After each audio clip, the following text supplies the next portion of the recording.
welcome to 1 Week, 1 Year, a podcast where we watch and discuss a year of film history every week, starting from 1895, and this week is 1905. I am one of your hosts, Chris Ellie. I'm a film projectionist, and joining me as always is... I am Glenn Covell. I am a film editor and filmmaker. Nice. Multi-hyphenates. I gotta get as many in there as I can. Yeah. What else are you, Glenn? Podcast host. Yeah! So, as we're a film history podcast, and right now we're talking about movies that are pre-sound and for the most part, and pre-copyright, you can watch along on YouTube, in the YouTube version where you can see the movies while we're talking about them, or there's a playlist on our YouTube page as well where you can watch the movies with their original scores or some score attached to them, hopefully. So how you doing, Glenn? I'm all right. Mm-hmm. Keeping myself busy. Yeah, I am. We're about to get to old Rip himself, but I'm reporting to you from the land of Rip Van Winkle. In the Catskills. Yeah. I had to come up here to really live the experience of that Melies movie. Oh, you know, you're a real method podcaster. Yeah, exactly. And you know, until actually I watched, we'll talk about that stuff later. Rip Van Winkle. It's in a second. But for now, we'll get to it. We'll get to it. our subheader, our tagline. Yeah. For now, to give us a little context for the goings-on of the year 1905, Glenn, will you read us the news of the year? The news of the year 1905. The Trans-Siberian Railroad opens for business. It is the longest train ride in the world, taking 4 weeks to go from Moscow to Siberia. A ride in luxury for the first class, with marble-tiled bathrooms, a music hall with a grand piano, and sturgeon and caviar for dinner. In response to Russia losing the Russo-Japanese War and massacre of peaceful protesters, the First Russian Revolution begins, setting the stage for later revolutions that form the USSR. That one sounded terrible, but we're going to keep it. Albert Einstein completes his doctoral dissertation and begins to submit a flurry of scientific discoveries. He begins to establish his theory of special relativity, and first publishes the famous equation E equals mc squared. Las Vegas is founded, when the patch of desert to become the downtown strip is sold at auction. Lombardi's, the first pizzeria in the United States, opens in New York City. Huckleberry Finn and Tom Sawyer are banned from the Brooklyn Public Library. They claim the books set a bad example for children. Mutiny breaks out on the Russian battleship Potemkin. Will this event inspire any film coverage? We'll find out soon. The ancient order of Druids begin performing rituals at Stonehenge. News from the skies. The Wright brothers' Wright Flyer 3 becomes the first aeroplane to stay in the air over 30 minutes. The Lumiere brothers cease production of actualities, as new types of narrative film become the norm. Thank you, Glenn, for bringing in that news. A lot of news. More news than is fit to speak about. And yet we try. So, let's start with George Melies. Yeah. Our guy. Our favorite guy. And heart eyes emoji for him. Indeed. So, I was talking about Rip's Dream, which is one of the more lavish in a sense. I mean, you know. Yeah. Yeah, a rather lavish Melies film, which is it's an adaptation of Rip Van Winkle, but it's kind of local legend Rip Van Winkle. Local legend. Land of the Catskills, Rip Van Winkle. It's a bit of a loose adaptation in some ways, inexplicably, but an adaptation nonetheless. And yeah, I I actually was not like super familiar with the Rip Van Winkle story, and I'd always mixed it up with oh god, not Rasputin, um, um, um, um, Rumpelstiltskin. Rumpelstiltskin. I always mixed up Rip Van Winkle and Rumpelstiltskin. Those are names. Yeah, exactly. But yeah, it wasn't until this, like watching this, and I was like, maybe I should actually just like look at what the whole Rip Van Winkle deal is. And I remember driving up here and seeing all of this stuff named after Rip Van Winkle, like the Rip Van Winkle Bridge. Yeah. And I didn't realize that it was a local situation. It's, yeah. Yeah, it's set in the Catskills, in around the time of the American Revolution. Yeah, Washington Irving has all the good Hudson Valley mythology. Yeah, including Sleepy Hollow, which I didn't know was also his. Yeah. And then Irvington in Westchester is named after him. There you go. So he's our guy, even though he wrote this from England and had not been into the Catskill Mountains when he wrote Rip Van Winkle. Really? That's interesting. Yeah. But yeah, so this is called Rip's Dream, so it focuses, well, it reinterprets the events of Rip Van Winkle as it was all a dream. Right, yeah, which is very much not what the original story is. Right. But, I mean, yeah, the, Melies definitely does take a kind of loose approach with the plot.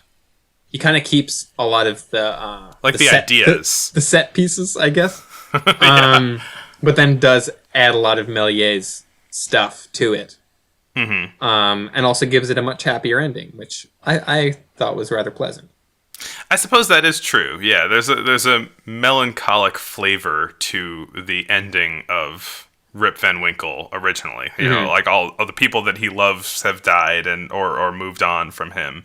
I had initially thought, because this was called Rip's Dream, that this was literally just like supposed to be what he was dreaming about in those 20 years that he was asleep. It rewrites the beginning of the story, too, so that Rip is kind of like this scoundrel that's being chased by the townspeople, and he hides out in the woods and falls asleep in the woods. And then what is normally the part where he's just exploring in the woods and runs into these ghostly figures who give him ghost ale to make him fall asleep. Instead, he dreams about these ghostly figures and imps, of course, that he gets to play with for a little bit in the woods. Yeah, there's a giant snake that he has to fight, which is a very Melies touch. Yep. I did have in my notes this, like pretty much all of Melies' movies, has sort of painted backdrops as the set. Yeah. And I think that his paintings of the woods are still a better depiction of the Hudson Valley than anything on the show Sleepy Hollow. Which I'm just taking this opportunity to rag on the show Sleepy Hollow for being shot in Georgia, and it very much looks like Georgia and not upstate New York at all. Man. Just want to get that little dig in there. Yeah, I kind of I didn't really read much about this before watching it, and so I kind of expected it to be a pretty short, kind of slight, like, ooh, Rip Van Winkle falls asleep and like dreams a bunch of crazy stuff, and that's it. And it ended up being kind of one of the more like narratively ambitious movies that I think we've seen from Melies. I suppose so. It's like communicating some complex goings on with the whole dream and out of dream scenario, I suppose. Yeah. And it works very well without really a lot of like foreknowledge of the story. Like it tells a pretty clear story just on its own, and it's like it has both kind of the fantastical things we're used to seeing from Melies, but it feels I think a little bit more heartfelt than some of his other ones. Yeah, like, you know, the scene of Rip kind of going back into town and you know, no one recognizes him, and all of his friends and family are dead or old. Yeah. And he's just sort of like that. I don't know. That was a heavy scene. And then the aforementioned sort of new happy ending where he wakes up and he isn't old. He was just asleep the whole time. It is kind of like you learned your lesson sort of movie to appreciate your life as you have it now kind of thing. But yeah, and there's we see the same kind of town square in two different times, and so it looks really different in the two different times. Like there's a tree in one, and there's I don't know. I thought that element of it was pretty cool. Yeah, I mean, I think that a lot of these movies, because of their low fidelity or low production values, end up the locations and characters end up getting a little muddled sometimes, and it's a little hard to tell. But in Rip's Dream, the kind of visual structure of the town in olden times and the town in the future, it's like it's composed the same way in the shot, and he enters the town in the same way at both points, and so it's very clear what is happening. It's very easy to tell. In so many of these old movies, it's kind of hard to tell what's going on, at, even just a fundamental level, and he makes it clear because of his so gorgeously painted and well considered backdrops. Yeah. As any good film should do, it tells the story through visuals very well. Well, except for a rare thing for Melies is that there is an intertitle in this movie, which it's an intertitle that is portrayed diegetically, where there's a big sign that says in 5 languages, "Waking up and coming back to reality" toward the end of the movie. Yeah. Which it's portrayed as a sign that is inside of the movie, but it's showing you the arc of the story, I suppose, or the what an intertitle would do ordinarily. Yeah, I haven't thought of that because it isn't really an intertitle. It is kind of incorporated into the shot, which is fun. I think that's a fun way to do an intertitle, and I thought it also spoke to the growing internationality of his movies, that it was in 5 languages, one after the other on the sign. That is a very good point. It is kind of clear now that he is making these for an international audience at this point, which is pretty cool.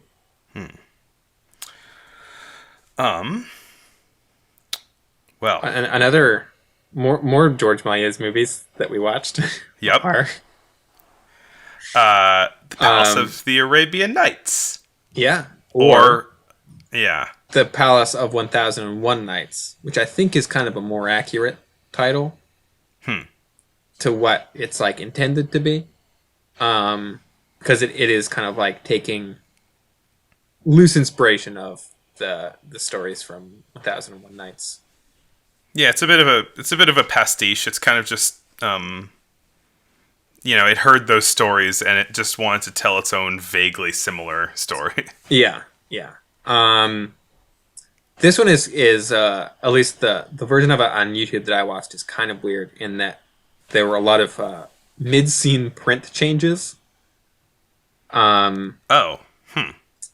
a lot of Méliès movies at this point have their kind of standard black and white prints, and then he would do a color print also, a hand painted color print, which were apparently very expensive and may have contributed to his sort of financial troubles later on. But usually on YouTube it'll either be a color or a black and white one. This one switches back and forth a couple of times, or switches back and forth between different black and white prints. It feels very kind of Frankenstein together.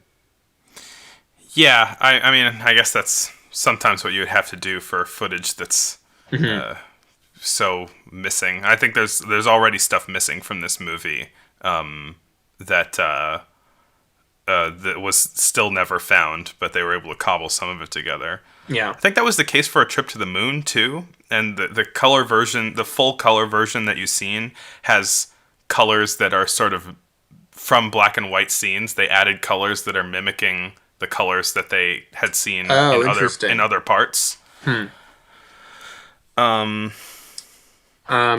didn't really follow the plot of this super well, because it is kind of just like a bunch of things happening. I don't know.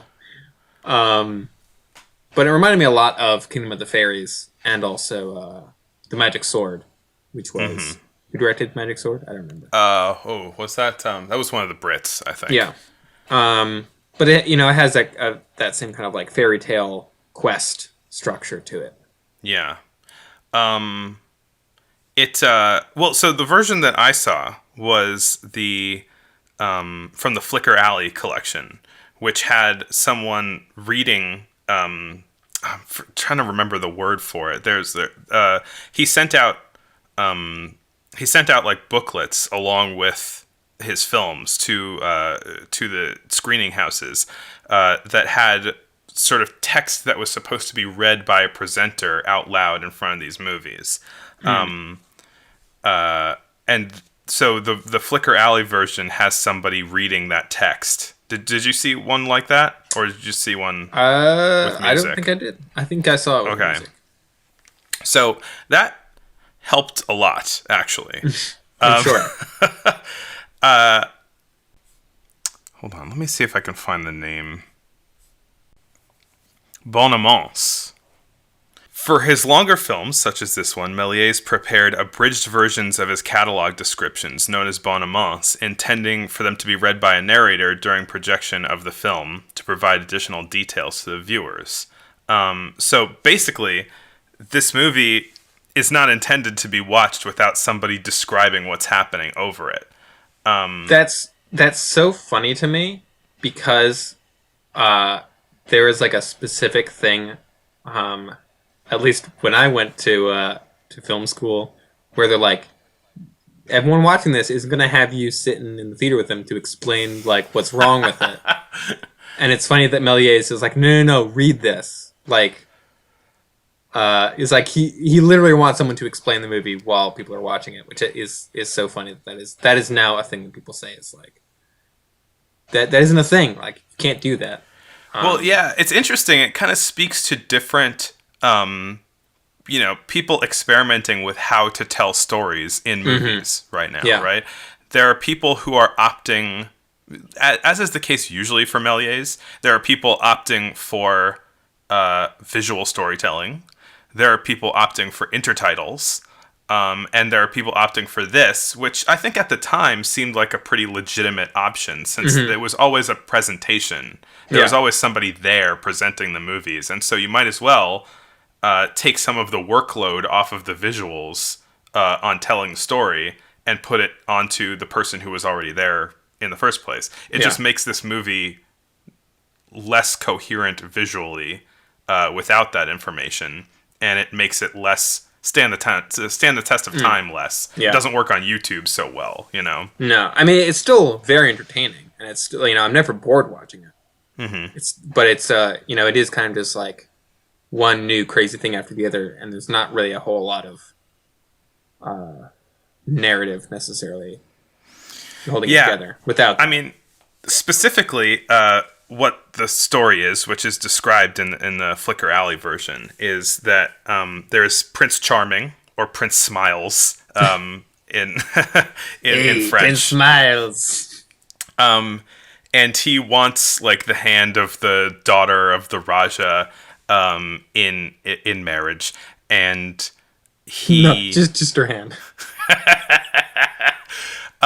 And he is rebuffed by her father because there's a rich man who he's going to give his daughter to instead. And so Prince Charming is sad, and he knocks over a kerosene lamp, and a genie comes out. Naturally. And the genie tells him like, "Hey, I'll help you solve your problems. I'll give you a quest, and at the end of the quest, you'll find a bunch of money, and then when the guy sees that you have tons of money, you'll get the princess's hand in marriage. You'll also level up.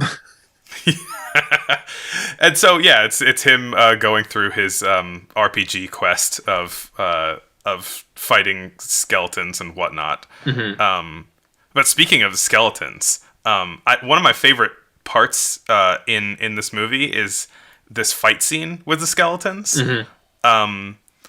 where they show the chaos of the fight scene by having the skeletons all on one double exposure layer and just making slashing swords and doing all this other kind of stuff, and then all of the other people on another layer. So you effectively have like 8 people all like on top of each other, and it kind of gives the illusion of like 3-dimensionality in the fight. Yeah, kind of. And yeah, the sense that they're all kind of just like yeah, he's shooting 2 plates of people just kind of fighting the air wildly and then layering them on top of each other. So it's just this sort of chaotic crowd of people swinging swords. Yeah. But yeah, it works. This movie is another one that is featured pretty heavily in Hugo, kind of showing Melies actually making stuff. But it's a bit more, I think Scorsese takes a bit more kind of creative liberties with it. In the movie Hugo, when they're doing the skeleton fight, the skeletons get killed in puffs of smoke, a la Trip to the Moon, which they don't actually in this movie. There's a big kind of practical dragon puppet in Hugo, which is based on an illustration that Melies did for this movie, but the dragon in the movie is kind of just a big snake. It's not like this kind of classical dragon-looking thing. But I thought that was kind of cool. It was. Wow, I didn't realize that this was the movie that they were supposed to be filming in those flashback scenes in Hugo. Yeah. The backdrops are pretty much identical. The costumes are pretty much identical. There's like the skeleton fight, but he's kind of combining a couple different things together just to kind of show off Melies doing his different tricks, even though all of them aren't actually in this movie. But that was it was cool after watching this to go back and watch that section of Hugo, of the fake making of. I love that scene. I keep rewatching it. Yeah. I do have another note for this movie, which I'm not really sure where this came from, but it's just, is Jupiter Ascending the modern equivalent of a Melies movie?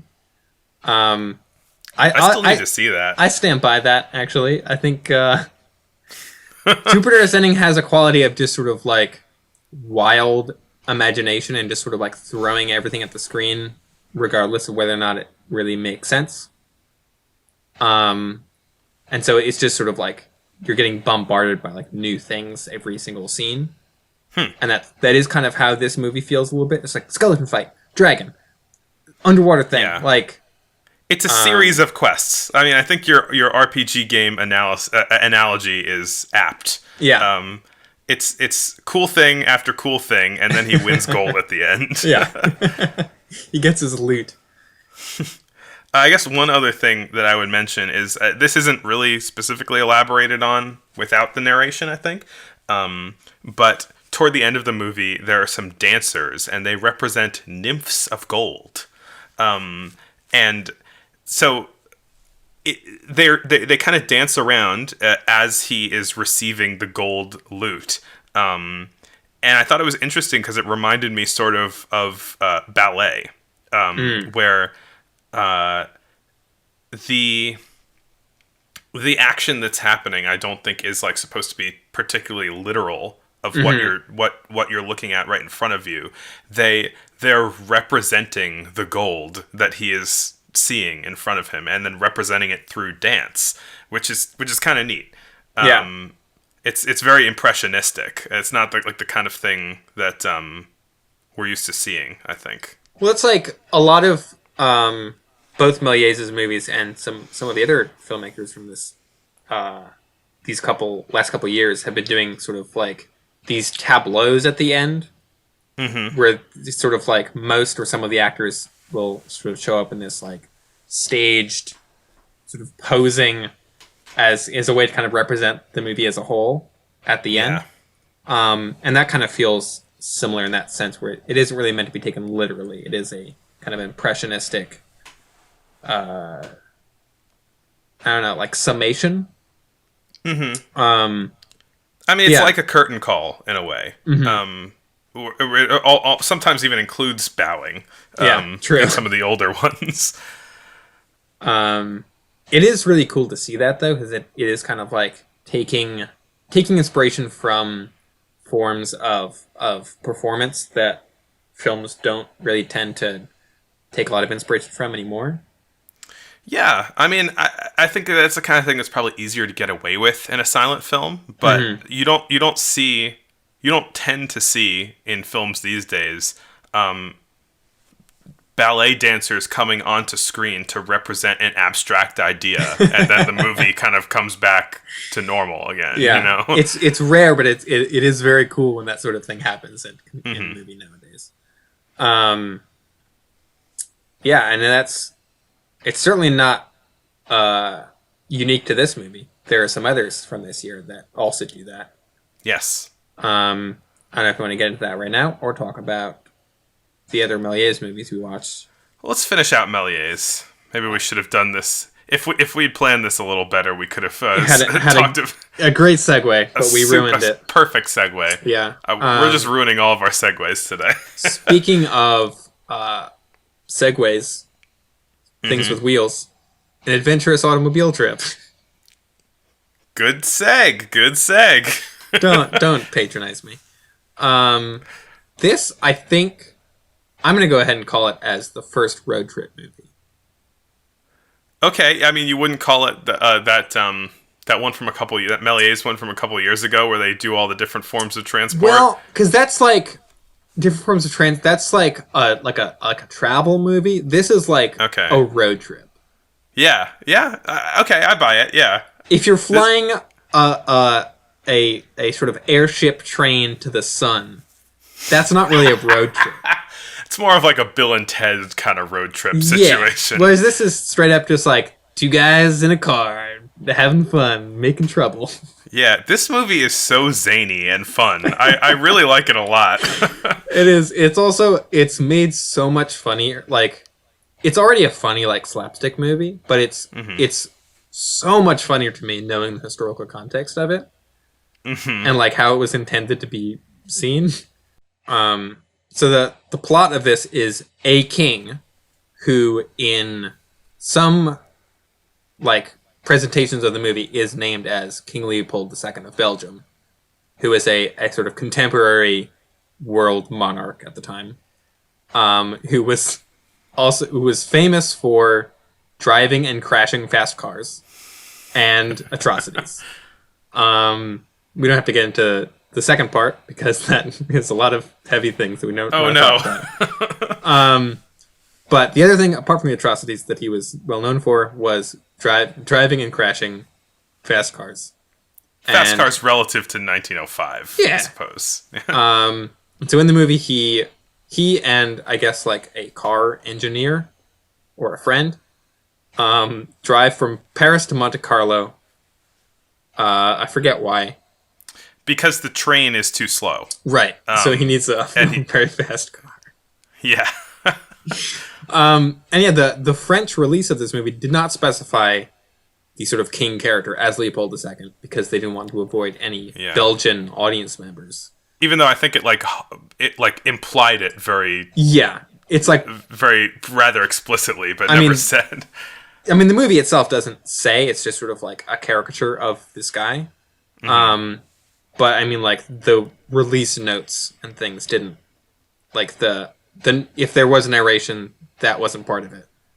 Yeah. Whereas the American release did specify that it was King Leopold II because they weren't worried about any Belgians living in America, I guess. And it's just kind of a bunch of scenes of them driving through different places, causing lots of hijinks. and and mayhem. Yeah, yeah. This movie feels... I mean, in a way, it feels like a road trip movie. But in another way, it feels more like a... I would say maybe more specifically, it feels more like, it feels like a zany race movie. Like It's a Mad World, or like a Cannonball Run sort of situation. The Gumball Rally is a Cannonball Run movie that is a little more silly. What's the Mr. Bean one? It's not a Mr. Bean movie. Rat Race. Yeah. Yeah. But this movie's so silly and zany, and it includes another person being smushed flat by a car, like that steamroller thing that we saw a couple of years ago. Yeah. And then they have to blow him up with like a bicycle pump, and it's a very silly scene. The car crashes into so many objects and people. Yeah, it just destroys things. It like drives through walls, it knocks people over, it like runs people over straight up, just like trashes, like fruit stands and things. I think this might be the first time where like a car drives through a fruit stand, which is a pretty classic like car chase move. Yeah. It possibly reuses the like miniature set from The Impossible Journey of like the car going over mountains. I don't know if it's actually the same miniature or if it's just a similar looking one. It's a similar, I'm not sure either, but it is a very similar. I think it wouldn't be, because in Impossible Journey, they were going over like mostly the Alps, I think, right? Maybe this is also supposed to be the Alps, actually, but there seems to be more types of terrain that the car is going over, so it might be a different background, but it's the same technique. Which initially I thought it looked like it was the camera was moving along a long painting, and then the car was moving with it, but apparently it was like a scrolling background, and the camera was stationary. Oh wow! Cool. And so they were just moving the car over this background that was kind of just moving along a giant like treadmill sideways, basically. And it looks pretty fun. It's a good way of doing a big wide, like pulled out shot and showing a lot of stuff, which the same technique is done in the Edwin S. Porter Night Before Christmas movie. Oh, that's right. Yeah, with the sleigh. Yeah. I don't really think any of their Melies movies are, or what the one you want to talk about, the sedan chair.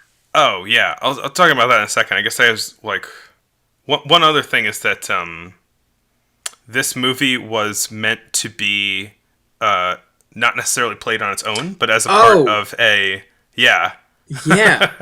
as a part of a broader multi-form.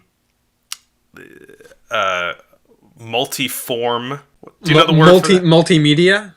Multimedia. Yeah, it was like part of a whole show that started as like a live sketch or like a live theatrical production, and then went into the film, and then continued back as like a live show with the same actors from the film. Yeah, it's so cool. It's a fun idea, that they have people playing these characters, and they're doing stuff that is limited to a stage presence.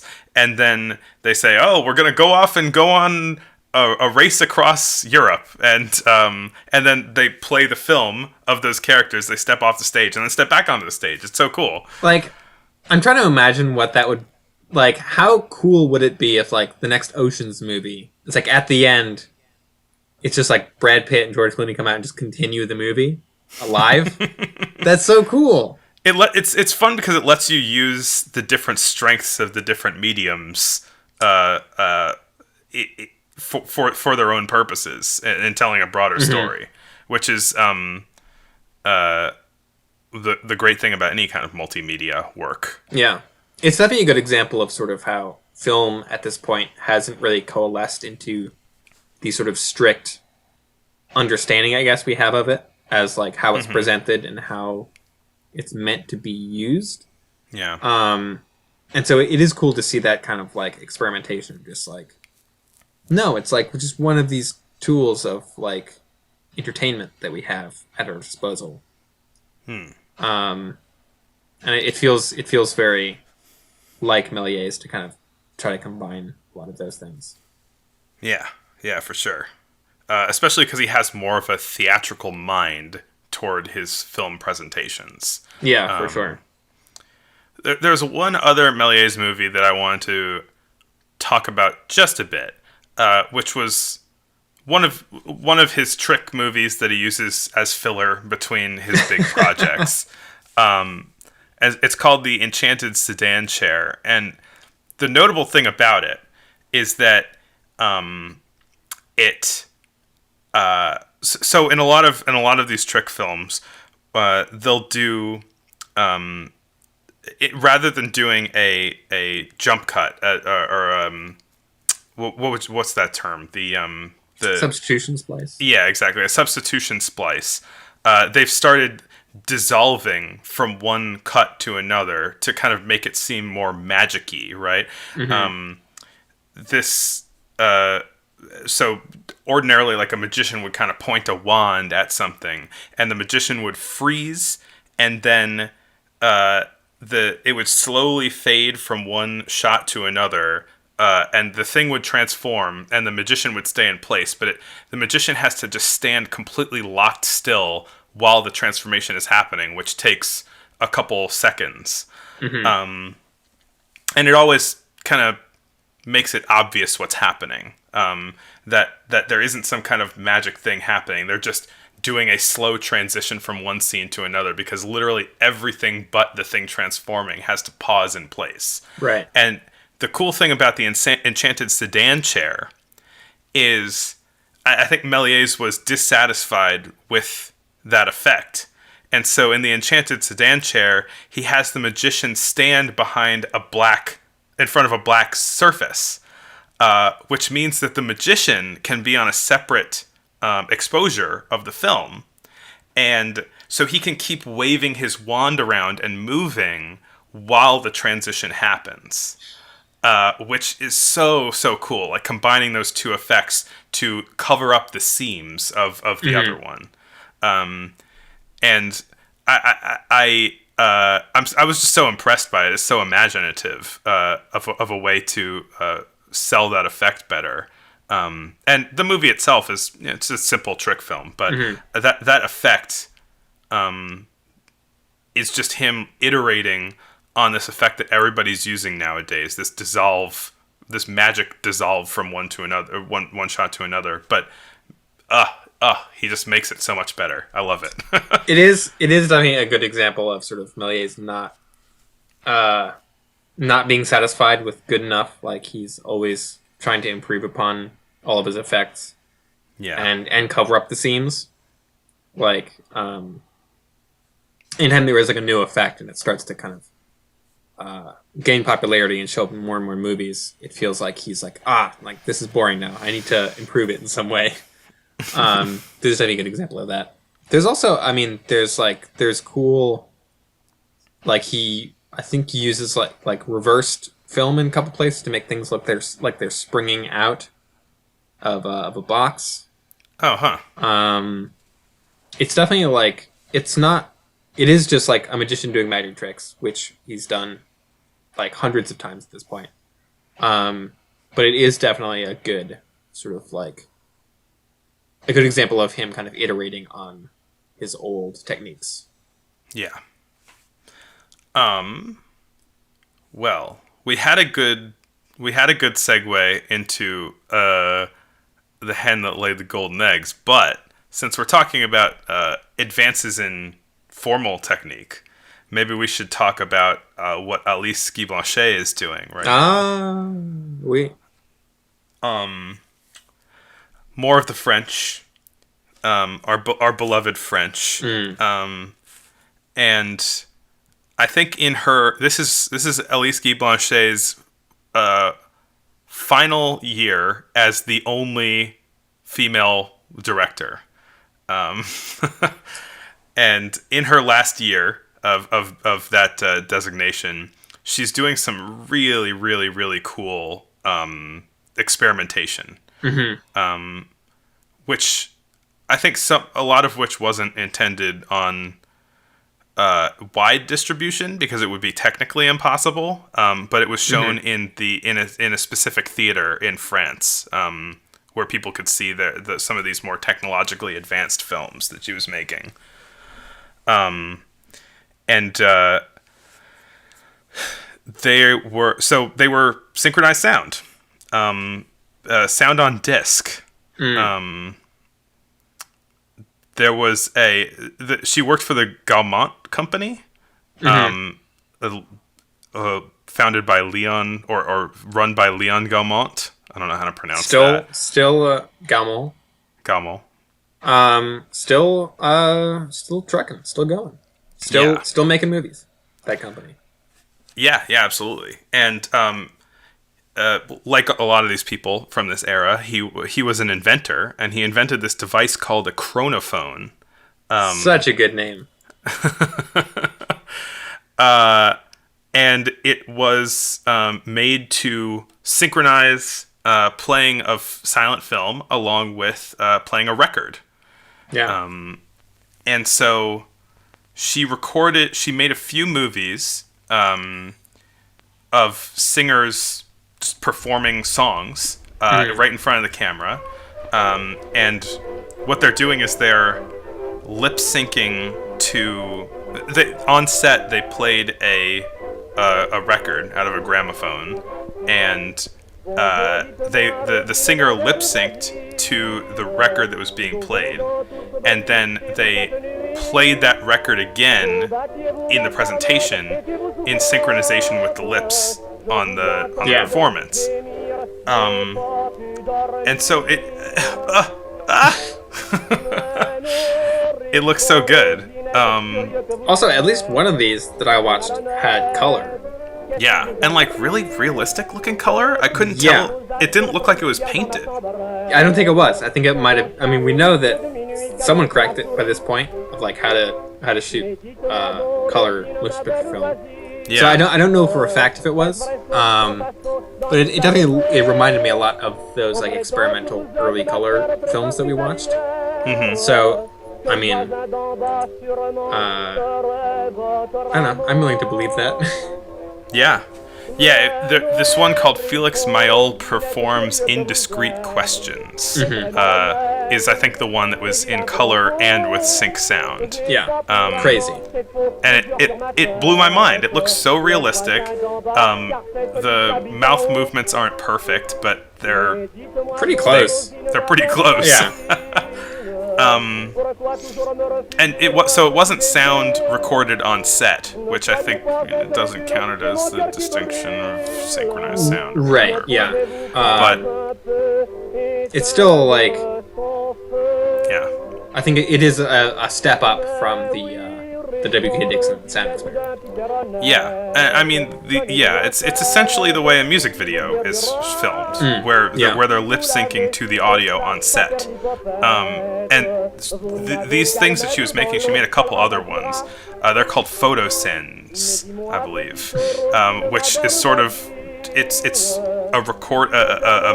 short movie of somebody singing a song, and it's a proto music video. I love how all of these things sound like they're from BioShock, which I guess is the other way around. Like BioShock sounds like something from the early 20th century.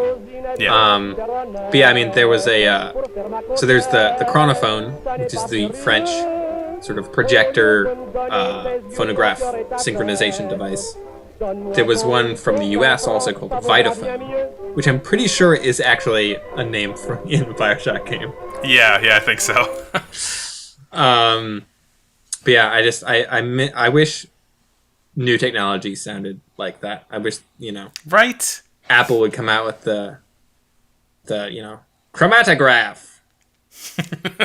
We don't go to our Greek and Latin roots as much with when we invent new devices. We want them to be called, I don't know, iPhones and not vitagraphs, televisions. True. Television is, well, I don't know. It could have a cooler name. I suppose so. Yeah. There was one other thing that she did, or that was associated with her this year, where it is a behind-the-scenes shot of her filming. It's called Alice Guy Films a Phonoscène. Oh, I didn't see that. And it is pulled way back, and it's showing the entire set. So you can see the lighting, and you can see the backdrop, and you can see the camera, and the giant gramophone that they were using to sync all of their sound to. And you see Alice Guy in the foreground, or in the foreground of it, directing the photo scene that is being shot from way back. And so you could consider that the first behind the scenes movie. Yeah. That's incredible. I did not watch that one, and I'm going to watch that immediately after we're done recording because that sounds amazing. Yeah. There was another thing that she did this year, which unfortunately is lost, but it was the first film adaptation of The Hunchback of Notre Dame. Oh, I didn't know about that. Called Esmeralda, after the character from Hunchback of Notre Dame. I wish it wasn't lost because I very much want to see it, but yeah, there's no known surviving prints of it currently. It's a shame. Yeah. What was the one we were gonna transition to, but completely whiffed it?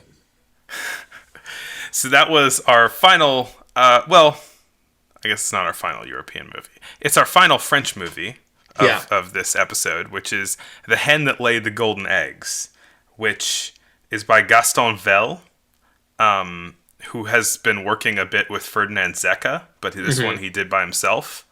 And got his start with the Lumiere brothers, I believe. Yeah, I think so. So this guy's been in the biz for a little while, but he's really coming into his own in the 1904-1905 time. This movie's stunning. This movie's amazing. I mean, it's very similar to a Melies movie. It feels very similar stylistically to his stuff. But it is, I guess, just a kind of a loose adaptation. Is it an adaptation of a fairy tale? It seems kind of loose. It's like an Aesop fable. Yeah. Right. Yeah. Of I guess of a farmer who buys a goose at like a raffle. Well, not just buys a goose, wins a goose at a not a goose, a hen at a wizard lottery. Right, a wizard lottery. Excuse me. A wizard comes into town with a golden egg laying goose, and then says, hen. "Who wants it?" It's not a goose; it's a hen. Oh, that's right. Yes. Yeah, and so he picks a number, and the wizard spins a wheel, and he lands on his number, and so he gets the hen. There's also the introduction to this scene is sort of the farmer arriving at the town square, and we get a kind of pan across the set, which is kind of a definitely not really something that Melies does much. He doesn't do a lot of camera movement at all. Mm-hmm. Yeah. Whereas this has like a nice sort of like pan across to reveal like more of the scene, which is cool. There is, at the beginning we see like a big pile of stuff that people are kind of picking through, and a guy comes up and just picks up a sword pretty casually. It's like, oh, I guess I'll be taking this. But yeah, so the farmer brings the hen home, shows it to his wife, and puts it in with the rest of the hens that they have on the farm. And there's a sort of scene transition, I guess, where the different hens turn into like ballet chickens, like women in like chicken costume, who then perform a sort of chicken ballet. Yeah, in a similar way to the Arabian Nights movie. It's I wrote a chickeny ballet to symbolize eggs being laid. Yeah, and it's great. Yeah, it's really fun. It's another one of those impressionistic touches. Yeah. So then from there, oh man, what happened next? A lot happens in this movie. Yeah. Well, he's a poor farmer. He brings the hen back to his farm, and then the hen starts laying golden eggs. Wait, there's some kind of bumbling thief characters that like steal like a fish or something. They steal a rabbit, kind of right in front of them. They kind of show up to the farm and steal one of the rabbits. I believe one of the thieves is the guy who picks out the sword at the beginning, which is a nice bit of sort of character continuity. Yeah. And they kind of don't realize it, but it doesn't even really matter because the hen starts laying golden eggs and then kind of smash cut to them being fabulously wealthy in a castle or mansion. Yeah. And from there it gets even crazier. Yeah. What would you describe as happening? Like he was kind of trying to like get the hen to start laying eggs like faster or something like that. He had the hen in his basement and he was like going to check on it. Well, before that, the thieves show back up, having now realized that this couple has a magical hen that lays golden eggs, and so they sort of you see them like climb up through the balcony, over the balcony, and come in and try to steal one of the eggs. And this far in the movie, every time an egg has been these sort of oversized big eggs. And every time that one breaks open, just a bunch of gold coins pour out. Yeah. And so the thieves come in, and they get one of the eggs, and they break it open, and a bat comes out. Yeah, it's like they've corrupted the chicken and the eggs. Yeah. And so that kind of scares them off. And then the farmer comes back, and I guess, he is dissatisfied with the riches that he has been living off of. And yeah, I'm not entirely sure what the intent of this scene is. But also when the thieves get hold of the egg, it cuts to a close-up, a sort of painted close-up of hands holding an egg. Yeah. And we see a devilish face appear in the egg and spit out a bunch of coins. Yeah, it was so like it blew me away when I saw that. Like, because most of it is filmed in this pulled back Melies style, and then all of a sudden, just like extreme close up on some hands holding an egg. And the hands are painted, the egg is painted, and then it's a superimposed devil face, and it looks so good. It's really cool. It almost reminded me of those like extreme close-ups that I mean, I don't know if you have this frame of reference, Glenn, but in SpongeBob and Ren and Stimpy, how they'll have these like really extreme close-ups of things in almost like a grotesque way. Anyway, it seemed kind of like that. I understand what you're talking about. Yeah. Yeah. And yeah, I think after the thieves see the guy go into like a secret compartment in his floor, and then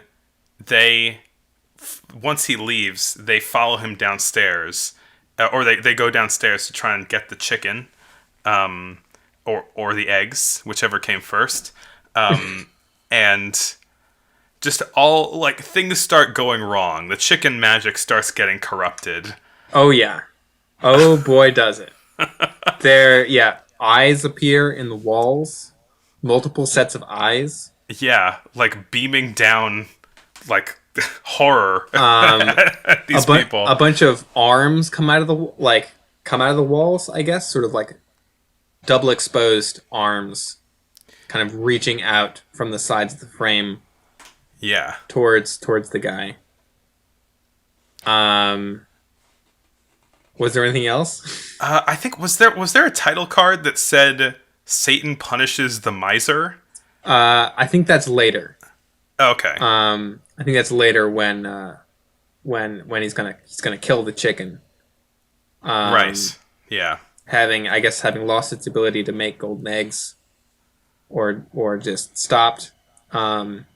He takes the chicken into sort of another room, and he's gonna stab it. And I think he does kill the chicken, right? I'm not sure. I guess so. Yeah. But then then Satan appears and scares him. Yeah. Satan punishes the miser and transports him to Eggland. Yeah, to a sort of I don't know, a sort of chicken palace where we see the egg dancers once again. Yeah, the golden egg dancers, and it looks like they're inside of almost like a giant like greenhouse, but with giant like egg sculptures and chicken accoutrement inside. And there's more ballet dancing, but it's almost like aggressive ballet dancing. And then they drag him off screen, and we never really find out what happened to him. I have to assume he was either eaten or turned into an egg. Yeah, some kind of horrifying punishment that was not fit for this film. Yeah. And then we kind of end on another little dance number. Yeah. A more macabre one, maybe. Yeah. But yeah, my overall impression of this movie was definitely like how kind of slick and lavish it is, especially for a guy who hasn't really been releasing a lot of stuff. Yeah. It seems like he's been kind of like working his way up to this slowly, and is now coming out with like very fully formed, well-made movies. Yeah, and I mean it's long. It's on the long side, but it doesn't drag like an American movie would of this length. Oh my god. Yeah. It a lot happens in it. It goes by pretty quick. I did actually have the thought watching it. I'm like, how are the European filmmakers from this time period so much better at this? Yeah. Than like seemingly any American filmmaker. Like it. Yeah. I mean, it would if Edwin S. Porter made this movie, it would be like 3 hours long, and less things would happen in it. Well, speaking of Edwin S. Porter, we have he made a ton of stuff this year, actually. Yeah. None of it as good as Great Train Robbery, because he'll never reach that peak. That was a fluke. I'm sure of it, and I think some of it had to do with the lead actor of that helped a lot with like the direction of it, or like the kind of the staging of it. Huh. I'm willing to go out on a limb here and credit that other guy, whose name I don't remember, with like a lot of why that movie is so much better than the rest of Edwin S. Porter's other work. Because it's wild how much better that is than literally everything else I've watched. Before and since. Exactly. It's not like he learned from that. It was like, oh no, I'm making good stuff now. It's like he went right back into making like overly long garbage. Yeah, messily made garbage. Yeah. Yeah, I think I might have read somewhere that Edwin S. Porter considered himself less of an artist and more of like a technical person, you know? Yeah, that makes sense to me. That he's more just likes cameras than he's really interested in like telling a story. Yeah. And he just kind of stumbled backwards into telling a good one with Great Train Robbery. And what did he make this year? The Little Train Robbery. Which is like a parody of the Great Train Robbery. Of his own movie from 2 years prior. The Great Train Robbery was so incredibly popular that he could just make this version, which was it's just the same movie with kids, which is cute. It is, and like it's not nearly as well made of a movie as Great Train Robbery is, No. but it is like it's kind of fun because it's just like kids doing like cowboy stuff. I don't think that it's any good on its own, but as a piece, like responding to the cultural hugeness of Great Train Robbery, where the same director, imagine just like, the Russo brothers just making kid Avengers like two years after Avengers came out. Like, that would be fun. Which, that is something I feel like the Russo brothers would do. Like, they're the people who would do it. Maybe old era silly Russo brothers instead of new era multi-bazillionaire Russo brothers. Yeah. A crazier example would be like Kid Inception, also directed by Christopher Nolan. Oh, that would be so funny. That would be really cute and really funny. Yeah. Anyway, this is, it's fun. It's cute. It's there's nothing special about it, really. I will say this, it does still very much fall victim to Edwin S. Porter's incredibly protracted pacing of just showing everything in real time. Yeah. And never cutting. And it's like, this movie is like a full 4 minutes longer than it needs to be. Yeah, for and sure. I think it's 8 minutes long. 10 minutes and 30 seconds, but yeah. It's a full 5 minutes longer than it needs to be. Then. Like, yeah. All the same scenes could be in it, and all the same things could happen, and you could cut out like half the screen time. You should make a re-edited version of this movie. I should do that for all of his movies. Just cut it down. Yeah. Of just that'd be way too boring. You just pick one that you think you could make some big improvements to. That would be a fun project, I think. Yeah. It wouldn't, I feel like it wouldn't even take long. Yeah. But yeah, he's doing some more camera movement, which is something he does more of than a lot of other filmmakers from this time. The sort of filmmaking kind of jankiness of it, combined with the fact that it's almost all kids, definitely made it feel like a movie that like a bunch of kids went out and made in their backyard. Yeah. Except it was made by an adult man. Yeah. And there's like one adult actor in it that just made me think, oh, he's the dad that they roped into being in this. And I'll say the best touch in the movie, it is roughly the same as Great Train Robbery. Some robbers who are robber kids stick up a train, and then all the people... a miniature theme park train. That's the best part, is that instead of being the real train that they used in Great Train Robbery, it's one of those tiny little trains that you sit in the car and it goes on this tiny little track across around a theme park. And that's wonderful. And then they decouple the train cars in the same way as the original movie. But yes, extremely long-winded. Edwin S. Porter. Yeah. Speaking of extremely long-winded, his trademark. Yeah, seriously. Ugh.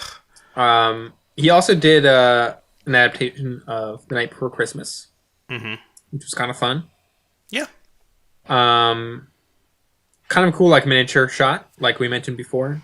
Of Santa driving his sleigh. Yep. From his castle. I guess Santa's got a castle, right? Is that part of the lore normally? Was that in it? Yeah, something.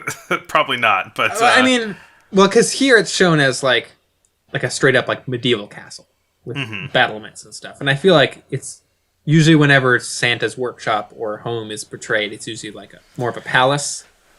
Or maybe a Fortress of Solitude type thing.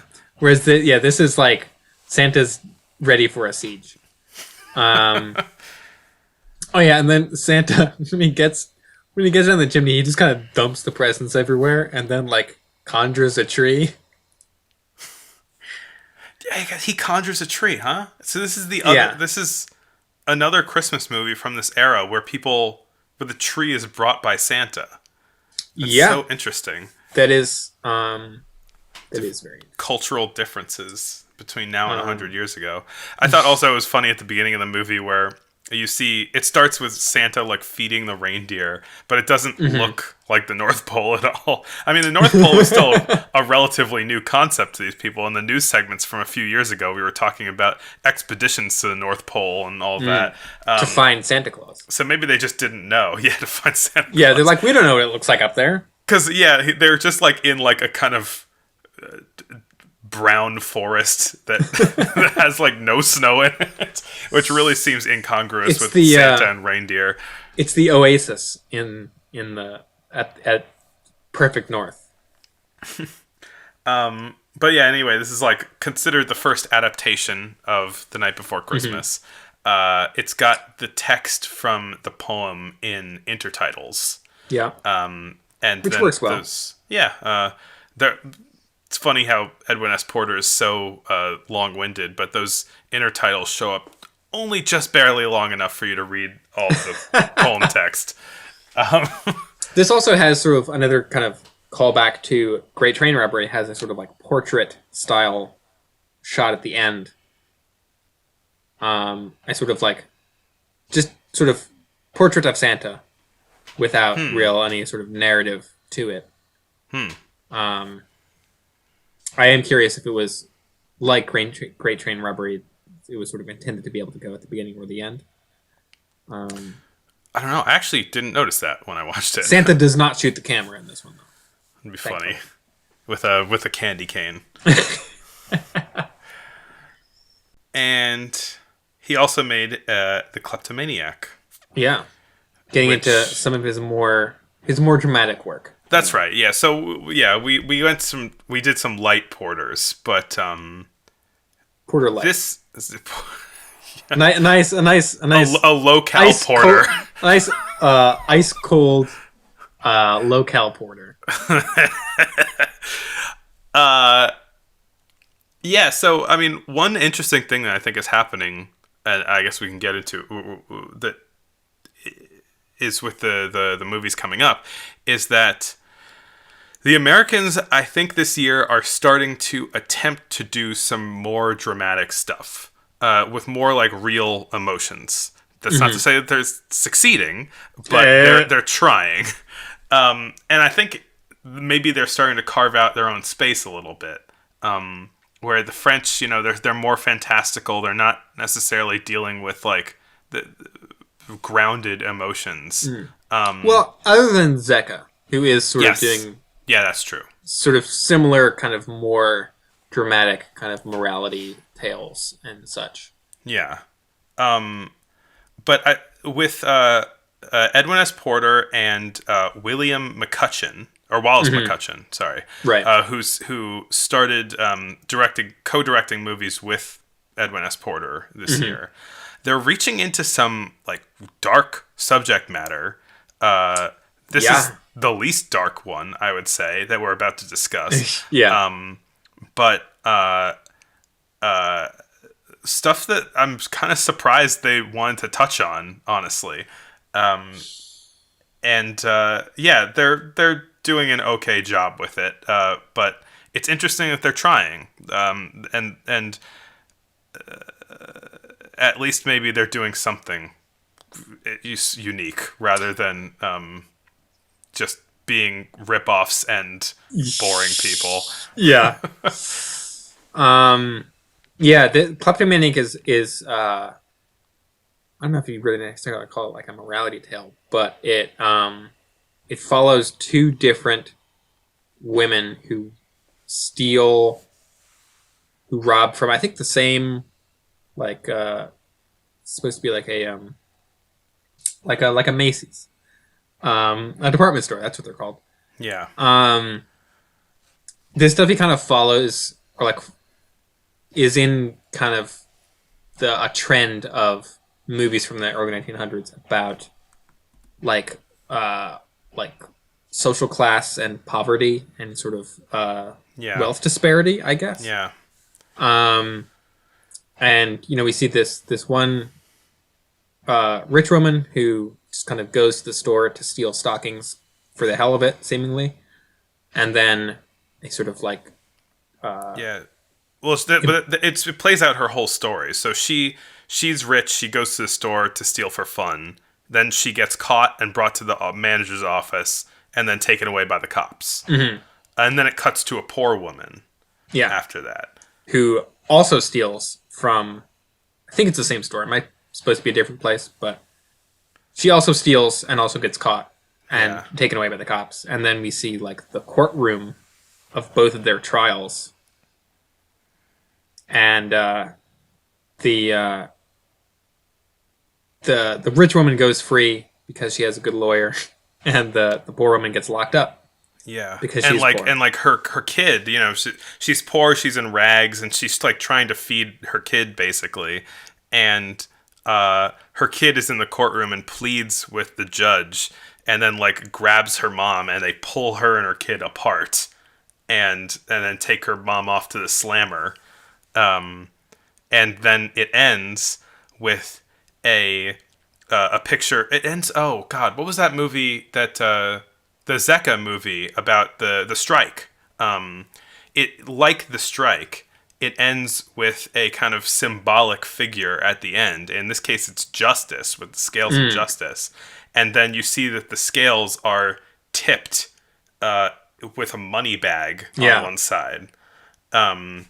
So it's trying to say some stuff. Yeah. And like this is like the. It's funny because I feel like both this and what was it, the Ex-Convict, I was sort of surprised by, I guess, the kind of moral stance presented in those two movies of like, oh hey, like someone kind of sticking up for the little guy almost. And it's funny because the movies that we're about to talk about that Edwin S. Porter worked on, I do not feel the same way about. quite the opposite. Well. Yeah, we'll see about that. So, yeah, I mean, I don't know how much I want to be, like, trying to discern, like, his intent with these, or sort of, like, trying to figure out what his, like, personal, like, beliefs were. But definitely sort of, I feel like just the seeming intent of Kleptomaniac is one that I'm like, oh, this is like a surprisingly like socially conscious story to tell. Yeah, class conscious. Yeah, I mean it's as is the case with Porter, it's very sloppily done. Yes, extremely sloppy. I had to read a summary to figure out what was going on in front of my face in the movie, but. Once I understood what was going on, I was going, okay, good stuff, Edwin. Even if it wasn't actually good. I initially watched a weirdly like re-edited version on YouTube that was parts of it were shown out of order, which made me think that the two women were actually supposed to be the same character, which I thought was like a crazy twist. I was confused by that too. And then I read about it and I realized that is not how it's supposed to be, and I found another version of it that is proper, shown in the correct order, and I was like, oh no, this is way clearer now. So I don't want to hold that against him because that's some weird re-edit that happened after the fact. Yeah, I mean, another one we can talk about, which... Oh, do you have anything else on this I mean, just to kind of rag on it a little bit, the scene of the rich woman stealing is shown in this wide shot of, like, sort of the part of the store, and it's crowded, and there's so much happening all on screen. There's like, I don't know, 12 to 15 actors on screen at once. Yeah. And we're supposed to pick out this one specific woman who's dressed identically to everyone else, just like black Edwardian garb. Yeah, honestly, I just tuned out, you know? I was like, this is just a scene of a crowd for like 6 minutes. And then only going back and rewatching it, I was like, oh no, there's a whole scene happening here, but it's happening in this crowd of indistinguishable people. This is becoming a bit of a problem for me, which I guess I can come aside here and say is that, like, the Edwin S. Porter movies are so hard to focus on because not only are they very long. They just take their time with everything, and you just Yeah. like you lose focus because it just gets so boring with when a shot lasts for a minute and a half of nothing. Yeah. Well, of one thing, of like a single action. Yeah, and it takes. I mean, if you take the courtroom scene for example, again with his lack of focus, because the first long segment of the courtroom scene is 3 or 4 other people who have nothing to do with this story getting sentenced. Yeah. And then it gets to the 2 main characters. It's a real Tommy Wiseau moment. But another thing is that outside of Great Train Robbery, a lot of these Porter movies or Edison Company movies are not very well widely seen or widely restored or that kind of thing. And so a lot of them don't have soundtracks. A lot of these movies we're watching completely silently, which is not how silent film is meant to be watched. No, I put on some 80s new wave actually for a bunch of these, which I think sped up the pace of them quite a bit, because specifically Edwin S. Porter movies, I was like, these are so slow. They don't have soundtracks on them.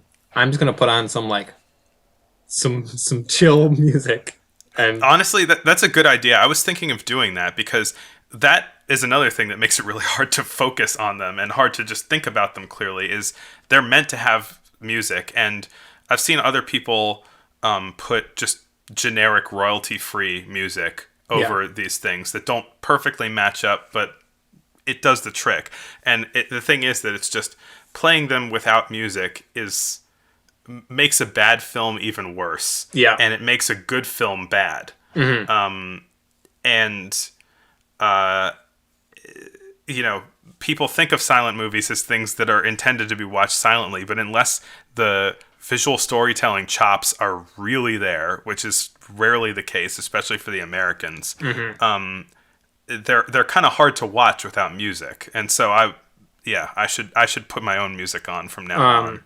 Yeah, I mean, I started out doing that, but with like, I would look up kind of like generic ragtime, like sort of era appropriate stuff. Yeah. And I stopped doing that just because it's like, you look up ragtime music, there's like 4 songs that play over and over again. And so I was I think I was already listening to like some 80s new wave music. And so I just kept that going, and it worked really well because a lot of it's kind of instrumental or sort of not very vocal heavy. Mm-hmm. And so it worked well as a sound, and it's like fast-paced kind of not intense music, but it's like it really kind of ups the pace a little bit, I think. Nice. Yeah, well, our recommendation for watching Porter movies. That's a good idea. Put on exciting music. Listen to the Mad Max Fury Road soundtrack while watching these. I'm definitely gonna start doing that. And so one more Edwin S. Porter movie that is messily made and I could only find completely silent was The Miller's Daughter, which is another thing that also it's very difficult to tell what's going on. It actually even more difficult in this one because it's relatively complex. It's got a relatively complex plot that is not evident from what you're looking at. Not remotely. It is also, I think, this is one where I'm like, the intent of this movie seems to be something that is bad and gross, and I do not like. This one is co-directed by Wallace McCutcheon, who I don't. Oh, is it? Yeah. The previous Porter movies we just talked about were just him. This one he co-directed. But it's based on I believe a play or a I couldn't quite tell, like just some story that was going around. Yeah. Well, I was gonna look it up, but we don't have time. This podcast is too fast paced to look things up. Oh yeah, we're so fast paced. I'm kind of doing it disservice because the original story it's based on is the title is the Hazel Kirk. Hazel Kirk, the lead character. Melodrama. The lead character, Hazel Kirk. Right? This movie changes the title to The Miller's Daughter, thereby making the movie kind of more about the Miller, theoretically, who is just the mean dad in this movie, who, by the end, is, like, proven correct, kind of. Like, the movie is on the side of the mean dad the whole time, and it's awful. It's really terrible. I think this is a time where people were waking up to class politics a bit, but they were certainly not waking up to race or gender politics. Not these guys, apparently. Yeah. Because, the original story is they completely changed the ending, thereby, like, vindicating the mean dad, which doesn't happen in the original story. It's just like, oof, boy, oh boy, this is just not a good look. Yeah, I mean, it's also way too long and sloppily made, and all that. Vaguely, what happens is that there's a tramp who so there's the Miller's daughter. A tramp, she's hanging out. A tramp Hazel. tries to. You can call her Hazel. Hazel. She has a name. Maybe. A tramp tries to cozy up to her, and she's grossed out. And so this guy, who was known as the artist, pushes him into the river and then says, "Hey, you're welcome for saving you." And she ends up liking this guy. Then another man, in another scene, comes up and tries to propose to her, and she says no. And then later, the artist and her kind of like sort of get together, and they're fancying each other. And then smash cut. And the dad is disapproving of this artist, and he wants her to be with the guys that she rebuffed. A good old farm boy, as opposed to the hoity-toity artist from the city. And so she says no to her dad. She tries to be with the artist, and then there's like a smash cut to the one title card or intertitle that says "Wife and Child of Artist," and it turns out that the artist has a wife and child this whole time, and the Hazel is shamed by this goings on, and she tries to get the forgiveness of her dad, but he says no, and he closes the door on her. And then you see her later in rags and poor and destitute because she had the audacity to fall in love with the artist. And talking about the dark themes. Oh boy. She goes up to a bridge and tries and jumps off, and then the good old boy sees that she's jumped off and rescues her, and then they 2 years later, or a lapse of 2 years as it's described, she's happy and everything's good again because she did the right thing. Yeah. She's happy. Well, the dad is certainly happy. Yes. How happy she is, I guess, is sort of implied, but it is very much the implication that because she listened to the mean dad, she is now happy. Yeah. I don't have much to say about this except that its morals are trash and the filmmaking is trash. Indeed. Same.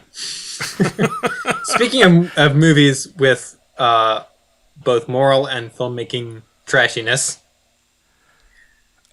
Okay, you know what?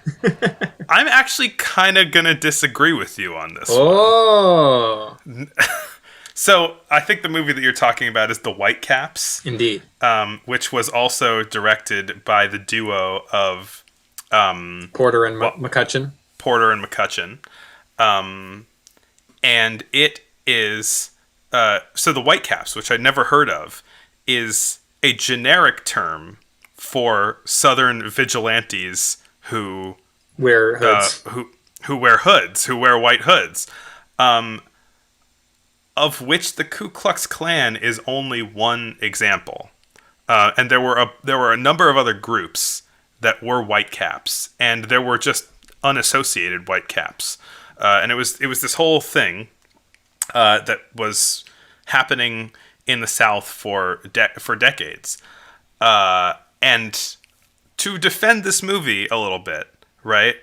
The Ku Klux Klan did not exist at the time this movie came out. The original Ku Klux Klan was long disbanded, and the revived Ku Klux Klan was 10 years from being recreated. For reasons which we will get into on a future podcast episode. Yeah. And so the white caps were violent vigilantes who, for good or ill, and I believe in the case of this movie, for good. That's the intention, anyway. Yeah. Violently punished people who did bad things against the social order, basically. Which could end up being race-based, which was how the Ku Klux Klan happened. But it was not necessarily the case, and I think often wasn't the case. So the movie looks incredibly icky because it looks like a bunch of Klan members, and it looks like a pro-Klan movie. But I don't think it's trying to be. I think it's a victim of history. I mean, I don't know if either of us are really a good authority on the subject of the white caps and who they were. I read historically. the Wikipedia article. Me too. But I mean, I definitely got the general sense that while it was a general kind of generic violent vigilante movement, it in most cases it came down to sort of racial violence as opposed to I mean, it was seen at the time as moral upstanding, which was just white people racist. White people defending their land seemed to be the main sort of cause of it. So I mean, the movie is definitely portraying the white caps in the film as a sort of morally correct group. Yeah. Which is just a bunch of garbage.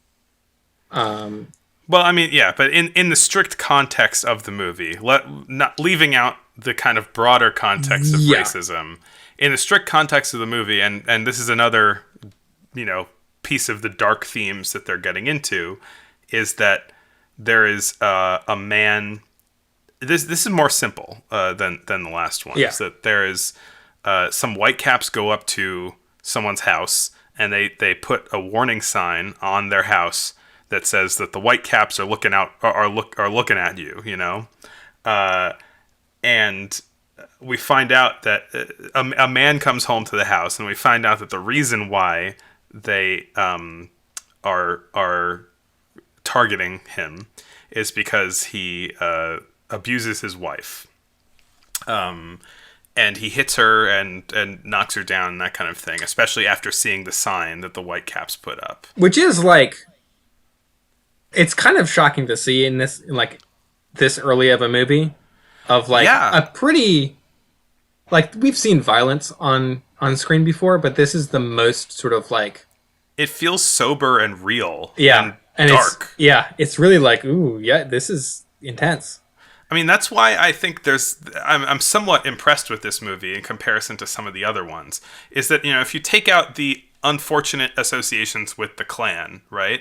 This is a movie that, strictly by what is happening in the movie, is somewhat morally upstanding. It's there's this horrible thing that's happening. Okay, I don't know. Maybe this retributive justice is not correct. Yeah, I'm not sure if the lynching is quite warranted. They didn't lynch him. Didn't they? No, they tarred him and feathered him. Oh, that's right. Yeah. Oh, excuse me. Just that. I don't know. No, you're right. I'm misremembering. So to finish the summary, they find out that he has beat his wife again, and they grab him and they chase after him, and it becomes a long chase movie. But I think that it's a little more visually coherent and a little less slowly paced than a lot of Edwin S. Porter chases. Yeah. And because like this guy sucks, and you're about to watch him get beat up, it kind of like feels good, you know. I know, but you're seeing him get chased down by these like, I don't know, hooded, like white hooded dudes with like pitchforks and torches, and it's like, oof, yikes. Yeah, it's yikes. And they capture him. They tie him up. They tar him and feather him, and then I think they kind of just like keep him like bound up, and they lead him on horseback back into the town, and that's how the movie ends. Yeah. I mean, yeah, it is in the strict context of just what is shown on screen in the movie. There's there's no real racial stuff at all. Yeah, it's all white people. Yeah, it's white on white violence. Yeah. But it's still it kind of has the vibe I thought of like a gritty revenge thriller kind of thing of like this crime is committed, and then like we see like a chase and kind of the villain get their comeuppance at the end. Yeah, I saw someone online draw a connection between this kind of masked vigilantism and superheroes. How, you know, if you take out the fact that the Ku Klux Klan grew out of this movement, you could also consider superhero fiction to have grown out of this movement of, you know, people hiding their identities to deliver violent vigilante justice. Right. Which I actually think comes, well, I don't know, we can get into the whole thing of like superheroes versus pulp heroes and how like that evolution happened and things. But yeah, I mean, like, because Superman doesn't wear a mask. I suppose not. He wears his hair in different directions and glasses. Yeah. I mean, that lineage is definitely there and is like a real thing that is sort of uncomfortable to think about, but also, I mean, the only time I've ever really seen that acknowledged is the HBO Watchmen show. I haven't seen that. Oh, it's so good. If you're listening to this podcast, go watch the HBO Watchmen show. Well, now I have to listen to it because I have to watch it because I edit the podcast. Oh no! But yeah, it really kind of tries to kind of I don't know necessarily reconcile with that, but definitely like is one of the few bits of superhero fiction that really kind of like acknowledges that link, I guess. Interesting. Yeah, that is really interesting. Yeah, I mean, I thought that. So I wrote down in my notes, I have no idea how to feel about this movie, because I think, yeah, like we've been saying, in context, it's icky. From a small point of view, it's well done. Slightly less icky. Yeah, it's less icky. It's well done, and especially for an Edwin S. Porter movie. It's no great train robbery, but you know, it's much more coherent than anything that he usually does. Yeah. Speaking of more dark movies. Yeah, seriously. Oh man, this year really got dark, huh? So Wallace McCutcheon, who co-directed Miller's Daughter and The Whitecaps, solo directed a film called The Nihilist. Yeah, he used to work for Biograph, and this was the last movie that he made for Biograph, and then when he started working for Edison right after this, he started co-directing with Edwin S. Porter. So he actually did this before those other ones. Oh yeah, that's right. But yes, it's The Nihilists. We Yeah. believe in nothing. My first note for this one is pretty dark. Yeah. Which is true. Yeah. It is. It's based on the nihilist movement that was happening in Russia at the time, which is not nihilist in the philosophical sense. It's not about like existential nihilism. It's about a rejection of like a lot of forms of authority, I think. So it's sort of tied into anarchism and just general revolutionary stuff. It was going on from like the 1850s or so until the beginning of the USSR, I believe. But yeah, it's an American movie that's set in Russia. So there's a family, and the husband is, I guess, being spied on and is captured by the Russian police. And they violently interrogate him and flog him and kill him. They take him to Siberia. Yeah. And they march him through the snow, and he dies. And his wife tries to avenge him. She's upset at his death, and so she joins the Nihilist movement, and she's like sworn into the Nihilist movement In like a tavern basement where they have a skull and crossbones up on the wall to show that they're true edgelords. To show that they truly believe in nothing. Yeah. So the Nihilists tell her to start engaging in terrorist violence, and the movie is on her side. Pretty much, yeah. I mean, this is one where I feel like it doesn't really shy away from kind of showing the like violent acts of like revolution. Yeah, I mean, this movie's full of like misery and violence. Yeah, I mean, I do think it definitely takes the side of the Nihilists in the story, if it's taking a side at all. But I also think it's not like, it doesn't really feel like propaganda necessarily.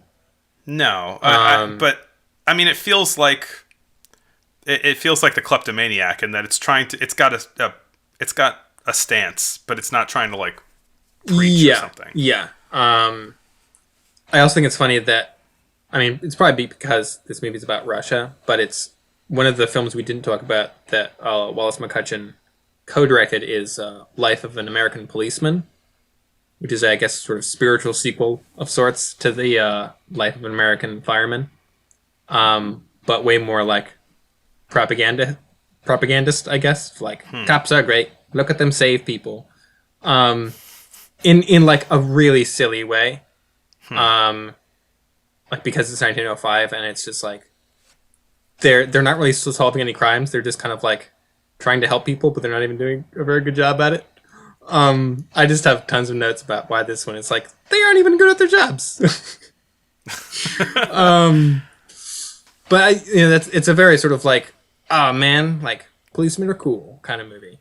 And then this one, he's like, oh yeah, the secret police are going to show up to your house and kill your family, and then you have to throw bombs at them. Yeah. So she, like a couple of the schemes that she is involved in is she kind of stops a carriage, and she assists in stopping a carriage to try and like shoot the people in the carriage as part of this kind of like 3-person team, and one of the other people dies. And then she goes on to a second mission where she goes into a government building and then throws a bomb at some government officials, and they die, and the whole building's blown up, and she just like kind of poses in victory and then dies. Yeah, and like that's the movie. What? Yeah, it's like intense. These American movies are dark. Right now. Yeah. Melies is off making his fairy tale films with dragons and skeleton fights, and the Americans are like races. Oh, and then a bomb blows up and everyone dies. Yeah, it is. I hadn't quite made that that comparison before this of like how different the European and American films are in their like story, the types of stories they're telling, I guess. I mean, I think it really made itself evident this year more than any other. Yeah, for sure. I quite enjoyed The Nihilist. I thought it was much more competently put together than any of the Border stuff that I watched from this year. Yeah. It seems like McCutcheon is definitely the guy kind of pushing the more like coherent narrative stuff between the two of them. And yeah, I mean, I definitely had to like do a little bit of background reading about it. I mean, there are, I think, at least two like scenes of kind of impassioned speeches happening in this movie, and they're both just silent. They're both just kind of people gesticulating, and it's like, I guess they're saying something important right now, but yeah. I mean, that by the way is another problem with the American long-windedness, is that they have these scenes of people talking for a long time. Yeah. And you don't know what they're saying. Yeah. So what's the point? Which, I mean, the European sort of way around that is just don't have people talk, just have everything be pantomimed, which works much better in a silent film. Yeah. Yeah, the American stuff, they seem to be like, they're like, oh yeah, and then there's like a whole scene of dialogue, and they're just like, you don't know what it is though. This one had some fun intertitles. There's the one I think right before she goes to blow up the building, and it just says "Vengeance" with an exclamation point. Yeah. Which is my favorite type of intertitle, which is just sort of telling you kind of how to feel. It's like, this is the vengeance part. Yeah, I think before her husband was getting tortured, it said something like Russian justice. Yeah, it did, which was really good. Yeah, yeah, and it is also funny to think about the fact that it's being made by Americans who are just like reading about this stuff happens. Ooh, this sounds juicy. Yeah, let's make a movie out of it. Well, we got anything else for the Americans? Not really. All right. We're almost rounding the corner here on this very long podcast. Yeah, a couple British films that we can kind of rattle off real quick. Cecil Hepworth. Co-directed a film with Lewin Fitzhammond called Rescued by Rover, which is a sort of proto-Lassie film. It's literally the words that I wrote, proto-Lassie. Yeah. Which was wildly popular at the time. Not Lassie, but like this film. For good reason, and it's just a good dog. A collie. It's a romp. It is a collie, yeah. Yeah. It's got elements of chase film because it's just a lot of like back and forth action. Too much back and forth action. Yeah, it's a little long-winded, but I at least something's happening at all moments. Basically, a baby is stolen out of a pram while this lady isn't looking by this like crone who has a drinking problem, basically. And then the family's all distraught, and the family dog is like, I'm gonna come to the rescue. And then so the dog tracks down the baby and leads the dad to the crone's apartment. And it's kind of just like a hovel in an attic or something like that. Yeah. And he takes the baby back from her, and she's just like, win some, lose some, you know. And then she just like goes back to drinking. She doesn't even like try and stop him or anything. At that point, she was too hammered to even do anything about it. Yeah, and then they're happy. And but the reason why it's so long-winded is because the dog leaves the house, goes through a bunch of places, goes to a bunch of houses to track down the smell of the baby, finds the baby, walks back through all of those things, gets the dad, then leads the dad all the way back through all of those things again. Which there could probably be some like funny gags hidden in there because you're seeing a thing 3 times, but they don't. It's just seeing the same thing 3 times. You know? Yeah. A couple fun facts about this film. Supposedly this is the first like dog movie star, in that like the dog in this movie became incredibly famous. Like the actual dog became like a celebrity. That supposedly the first time that's ever happened. I don't know if that's true or not. One thing that is true, I guess, is that the film was so popular that they wore out the original negative, making copies from it. Oh, and wow. they refilmed the entire movie again. And this happened twice. What? I had no idea. That's crazy. How popular this movie. It was watched so many times by so many different people that they had to film it 3 whole times because the negatives wore out. That's wild. Whoa. Yeah. That's super interesting. Yeah. Insane. There's also Robert W. Paul directed a fun kind of slapstick chase film called The Unfortunate Policeman. And yeah, well staged. A kind of very classic like silent film. Guy getting chased by the cop, like through a bunch of goofy scenes. It reminded me very much of a film that I made in college.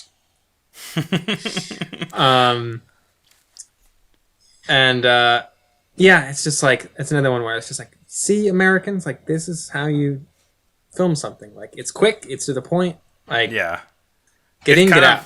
It might have been like 3 scenes, kind of a rule of 3s comedically.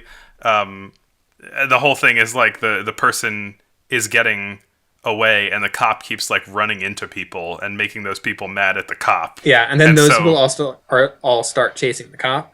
Yeah. It's great. And so when the person gets away, they all beat up on the cop instead of the thief. Yeah. Just like so silly. So like it feels like such a kind of classical like silent film comedy. Yeah.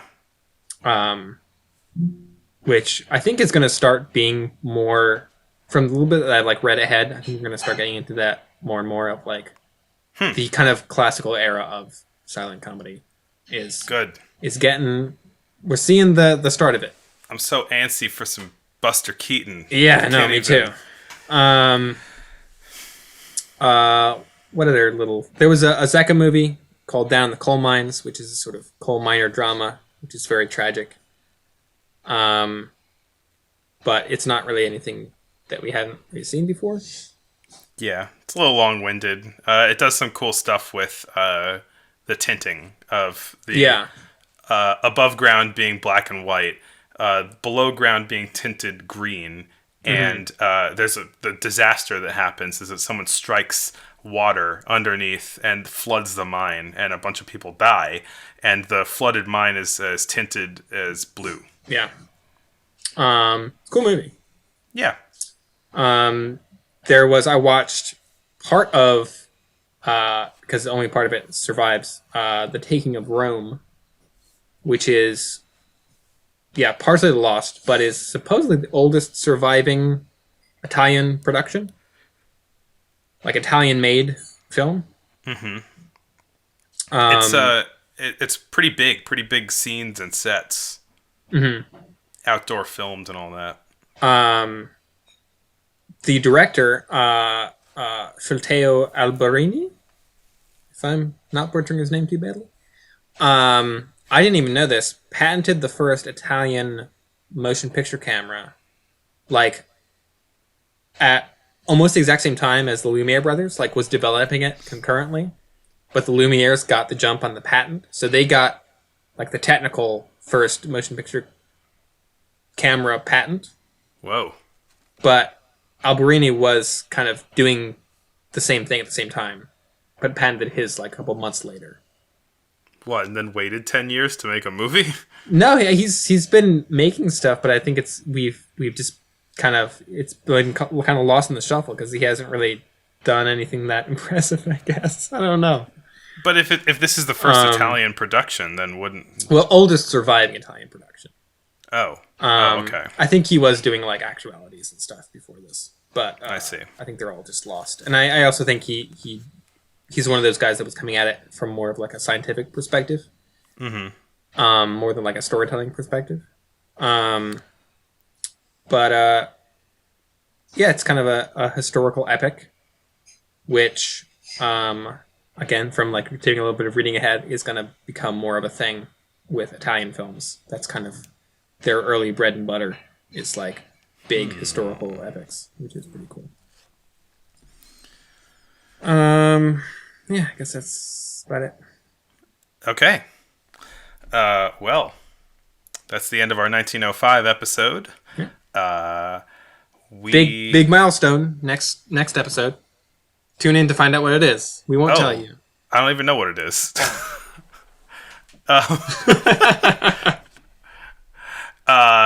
And that's why it's 1 week, 1 year, because I don't cheat and look ahead.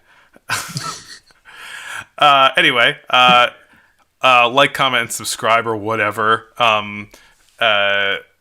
We have a YouTube version that I told you about at the beginning. You should check it out. And that's about it. You got to actually see all of the goofy things we're talking about instead of just hearing us describe them.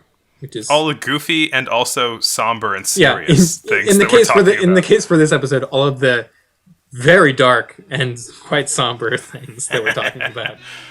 All right. Well, Glenn, I'll see you in 1906. Adios.